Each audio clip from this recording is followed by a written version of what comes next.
banal na kasulatan, aking naunawaan sa huling mga panahon. Senyales sa mga taon ng muling pagbabalik ng Panginoon. Paglaganap ng kasamaan, pagtalikod sa kabutihan, mga sakit at sakuna. Pandemya na kailala, COVID-19 ang dala sa bawat bansa. Hirap ngayon, ako'y sumasamo, Diyos.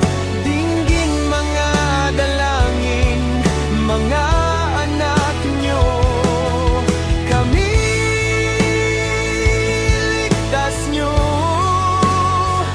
sa krisis na dala at banta nito. Kaya ngayon kami lumalapit sa iyo, Diyos,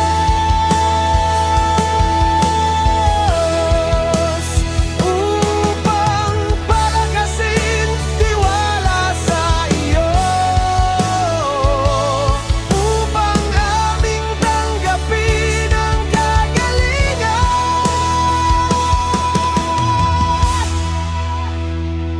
Ang tanging hangad ko lang, ang tao'y maintindihan na kung wala si Jesus na ating sandigan, magtiwala't manampalataya kay Jesucristo.